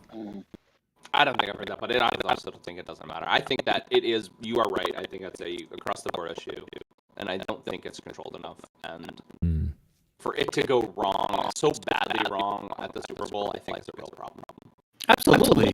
All those people watching. I mean, you just look silly, right? I mean, so the whole world was watching the Super Bowl, and you're like, wow, that's wrong. And it's time. Okay. Who's the next topic? He hasn't done one yet. No, yes, he has. Mark hasn't done one yet. I don't know the next topic. That's the next topic. Let's go. All right. It's time to bring a smile to John's face.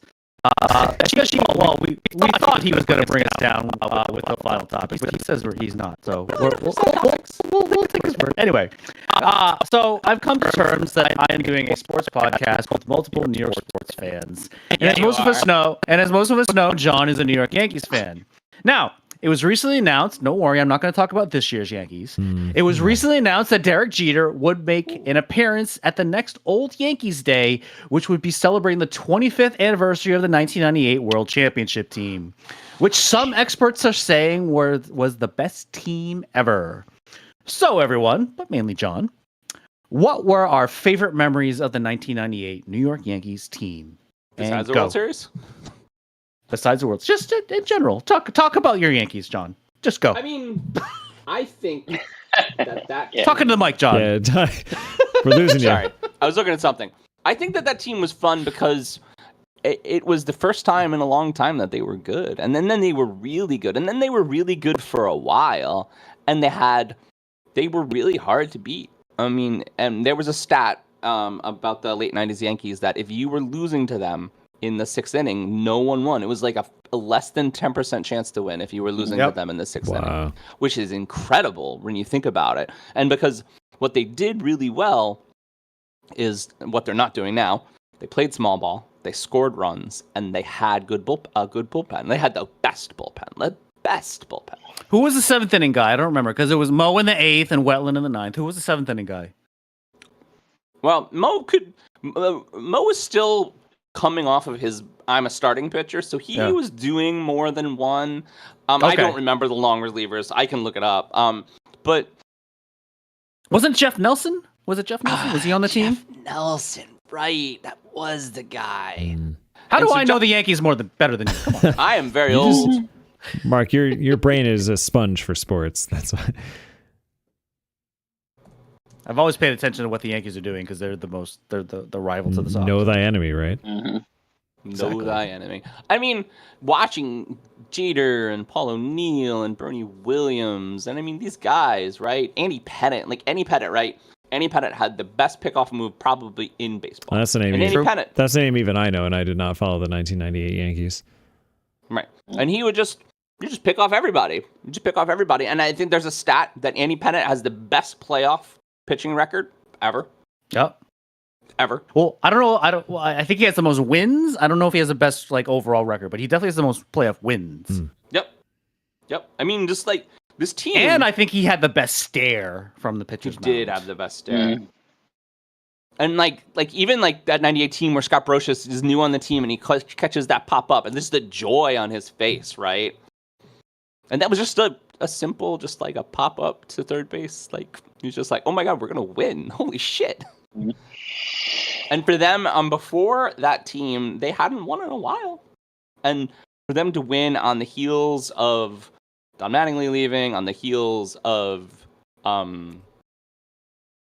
Showalter leaving, I mean, it was just a really cool time to be a Yankee fan. Poor Buck Showalter. Poor Buck Showalter.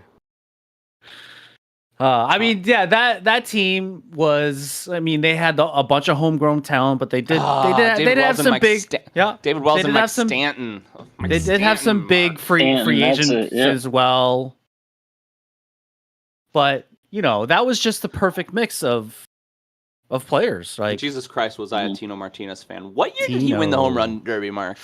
Was it 98 or was it 2000? I don't know about that. I want to say I don't think it was. I actually want to say it was 98. Oh no, that was 99 was in Boston, so it probably was 2000. I don't think he won in 98. He only won one. It was just at the new opening of the Dicks up in Latham. Was he really? Really? Oh, and that's open again? Either Martinez or was it Paul O'Neill? One of those guys was there. Whoa, that's a big deal. And Saquon Barkley was there. What? Holy shit! Why were? We should have been there. John, this is what happens when you go on vacation. Yeah, they just had a brand like a reopening, and they had all these. I saw that. I know where the big news store is. Was this when we were both gone? Yeah, this was when we were both bad gone. timing. Yeah, they should have waited for us to come back. You should have held this question for when Steph came on, because Steph and I would have went off. This is when Stephanie was a big Yankee fan. Like yeah, she fan. actually. Well, they announced that Jeter was going to be at Old Timers. Do you want me to go grab her? Or Old Yankees Day. This is the first time in a while that he's been at the stadium. I mean, and I might have said this on the show, but I've definitely told this to you guys. I listened to that whole Hall of Fame induction speech, and that man is still quality. Like really, just like talking about his family, talking about his team, just like. Talking really humbly about really enjoying his time in baseball, which is awesome. It was awesome. I mean, really, right? Possibly one of the most famous baseball players that have played in the last 20 years. And he's just like, yeah, this is cool. This is kind of fun. Well, it was cool to be Derek Jeter back then, right? It's still cool to be Derek Jeter. It's still pretty cool. I could imagine. It's still pretty cool to be Derek Jeter. He's just like, I'll own a baseball team for a little while. That's fine. Let's do that. Then the board is like, we don't want you to do it, Derek, anymore. And he's like, that's fine too. I don't care. Whatever. I'm Derek Jeter. Let's go back to my hot model wife. Right. Hot model wife. Anyway. I always did like him just because. And I'm not a Yankee fan by any means. But I did always like Jeter just because he... Even those years we beat you guys? Yeah, I mean, he was a professional.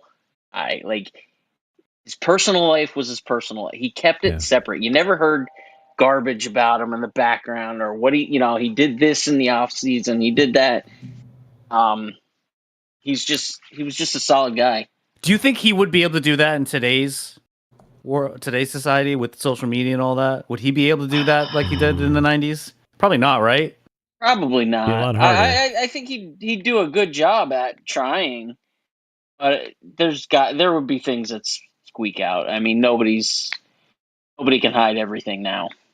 It's just there's too many people with cameras, too many people, just with access to everything. Yeah. I think his wife is 10 years younger than him. Yeah, That's not as bad That as sounds like about right. Leo DiCaprio. That's Yeah. All right, we're done. All right. Thank you, Mark. I really appreciated that. I figured you would. That's a And don't trust you me. I'm sure I'll have another Yankee topic for when Steph comes on. Yeah. oh yeah. All right. Do we got a finals? Do we have one? This is Do you want to do it? the final topic. That was very good, Pete. I tried. Well, leave it to me. It's comic book movie weekend, you guys. And so Blue Beetle Yay! releases this weekend, and folks are saying it is much more MCU-like and easily the best DCEU film in quite some time. This is the second to the last film before the reboot of the Gunverse, and it follows, I'm going to try to get this right, The gun. Zolo Maranduna from Cobra Kai playing Jamie Reyes. Are you guys going to see Blue Beetle? Jamie and I have already purchased our tickets. We're going on Saturday. And do you think DC will continue to cast young, relevant actors to bring us fun, less gritty storylines? This is the Yes, first. Yeah, this is the first movie in a while that people have excited to see a DC movie, right? Mm-hmm. And it's such a random character too, which is cool. Well, Yeah. the thing is, he's really not. No? Blue Beetle is part of Young Justice. He was in all of the Young Justice League cartoons. Okay. Really, the thing that the DC Universe does very, very well is it does its animated series very well, and it always has, right? You guys watch Batman Beyond. You guys watch Batman the Animated Series. I mean, we've watched these shows, and they've been going on for 20, 30 years. Oh, Super Friends. Remember that? Super Friends, right? DC. See, the Zack Snyder DC verse, the DCU in its current state, was really gritty and really rough and really hard hitting and for almost no reason. And they forgot they're making comic book movies. And I think Blue Beetle and Suicide Squad and what's a face and the things that came out of the second Suicide Squad movie are the first reminders that wow, we're kind of just being, here to be silly and make something that people like to watch. Yeah, I mean, definitely. I mean, were you thinking of Shazam? Is that the other one you were thinking of, John? No. Okay. Keeper. Peacemaker. That's what I was thinking. Peacemaker, yeah. Jesus, I liked Peacemaker. That was hilarious. That was right. great. That show is great. I did hear the second Shazam. By the way, is it really called the Gunverse? Or you coined that? I coined that. You're coining that? The Hashtag Gunverse. Okay. Hashtag Gunverse. Huh? That's in the hashtags. In Gun We Trust, right? I mean, yeah, I actually I haven't decided whether I'm going to see the movie in theaters or not, but it does look pretty good. It does look pretty good, and George Lopez is in it, so that will provide some additional comic relief. Yes. So Zola Martinez, or Marandula, that is he's been in every season of Cobra Kai. What I really like is that he definitely knows martial arts, so he's going to be doing a lot of his own stunts. Cool. And he's like just kind of a very interesting, charismatic kid. And the Marvelverse, right, has taught us that Tom Holland can carry a movie, that Iman Vellani can carry a movie, and that picking like young, interesting actors and actresses are really what these movies maybe need. Yeah. Yeah, we'll see. Did anybody watch Cobra Kai? I know Mark didn't because he doesn't have Netflix a monster. Like a monster. Although Mark, I've seen 4 seasons of Cobra Kai without having a Netflix subscription. Really? Wow. Yeah. How did that happen? Matt, sounds like you did too. Wonder. We've watched all of them. We binge the seasons the day they come out. They're so good, Pete. It's Burn so right through them. It's so stupid, and it shouldn't be as good as it is, and it is as good as you. It's as good as it should be, right? And you're like, how is this good? I believe Right? you. If I didn't have it pulls as large, Go ahead, Pete. yeah, I was gonna say if I didn't have as large of a backlog of stuff that I do, then What's really interesting is that some of the characters, so like Ralph Macchio's wife, is like, why are we doing karate battles again? Yeah. And she like understands that what's going on in this universe is ridiculous. So she's like, this is so stupid. like actual fourth wall breaking right there.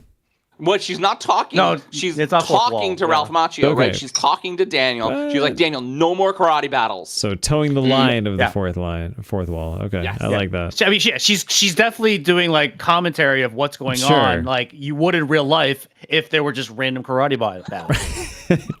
Right. Her her daughter comes home with black eyes. She's like, have you been in another karate battle? She's like, yes, Mom. That's amazing. They're like getting fights at the mall and at school. Like the end of the second season of Cobra Kai, right, Pete? Who does They this? literally spend a whole episode doing a interschool Cobra Kai versus the Miyagi-Do Oh. in the school. Oh no, That's amazing. It's so fun. It's ridiculous. that does sound Isn't fun. the third season they do it at the house, right? Yeah, I do it at the house every Or season. is it the fourth season or whatever? They have this big brawl in the house. That's cool. It's worth watching. It's a great show. I think I yeah. at least need to see like a highlight reel of this show of You the should first watch. 4 You seasons. should watch a breakdown on YouTube because it's amazing. There's, All the best fights from Cobra Kai. there's a guy I like on YouTube. A little shout out, Man of Recaps. I'll see if he has something. He's really good. Man of Recaps has everything. He does. So maybe he's got it. So that's how I saw the first 2 seasons, by the way, because they were not on Netflix. The first 2 seasons, they were actually on YouTube TV. Oh, okay. Mhm. There you go. So that's how I was able to see the first Gotcha, 2. I But forgot you have YouTube with regards to the TV. third and the fourth one, I think I did that whole like 1 month free subscription thing Nice. or Mm, whatever like that. Gotcha. You know who's really good at William Zabka too? I think William Zabka and Ralph Macchio are just really happy to be acting again. Oh, absolutely, Mhm. absolutely. It's like you're gonna pay us. I mean, pretty much all the actors that came from the original movies, right? Like they've done a good job Yeah. of bringing back a lot of the original actors. Yeah. They have. I'm amazed by So that. anytime they do a really deep cut callback, they'll spend like 5 minutes of the episode showing you clips from the old movies. from the old movie. Oh, they really just put the old footage in there? Yeah, Well, Yeah. it's like, That's- remember when It's this even- happened? It's like a flashback. Is it like a but it's Family Guy clips- cutaway? It's like a Family Guy cutaway. You know, it's funny That's too so because good. some of the flashbacks weren't even in the movies. They must have been like cuts. or- extra footage. extra scenes. Yeah, Oh, that's yeah. cool. Wow. They do a lot with Miyagi. Mm, Yeah. Oh, that is really I good. really like Tanner Buchanan too. I think Tanner Buchanan is a really good young actor. I like a lot of the people that they cast for that show. I can't stand the kid that casted for his son though. Mm. They could have casted better. Daniel's son. Yeah, Yeah, that kid's a pain in the ass. yeah. But I don't the, really- the, I didn't think he's really- supposed to be. Wait, Daniel But I didn't San's really son? like. Yeah, Daniel San's son.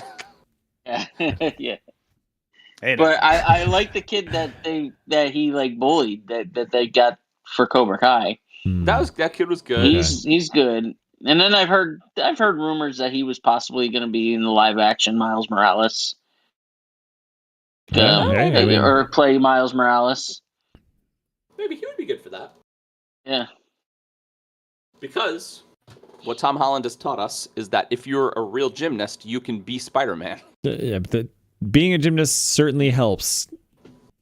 I mean, he does a lot of his stunts, and he's funny. Yeah. And he's dating Zendaya, and we're out of time. It's all right. I was gonna say for Spider-Man then, if that helps, can we just put Simone Biles in the Spider-Man suit? I mean, Just have her Sure. have her do all the stunts. What a cut! so we already have a Spider. We Yeah. already have a Spider Gwen. Super fast bonus topic. Simone Biles is back, and it's pretty cool. She kicks some ass in a legit We already competition. talked about this twice, Pete. And I know she did, but we already talked about it No, twice. within the last week though, she just competed. Yeah, she's doing really well. Since I mean, we've- she's just since trying we've to, done a she's trying to show- make the Olympics. I know, but since we've done a show, she actually competed and did really well. So that was very cool to see. Yeah, that's awesome. All right, are we ready? Yeah. Yes. So that has been our 10 topics. We would like to thank our guests for joining us this week. Thank you, Matt. Thanks, Matt. Thank you. Thanks for having me again. Please subscribe to us on this very YouTube channel and follow or like us on our socials at If These Balls Pod on X, Instagram, Facebook, and now Threads. That's still so stupid. Our web- Reds. Our website is www.iftheseballscouldtalkpod.com. This is Mark Pesci, and for my partner John Companion and producer Pete Steffen, that's what we feel they would say if these balls could talk. See ya. Be well, everyone. Bye. Here. Oh, you did it this time.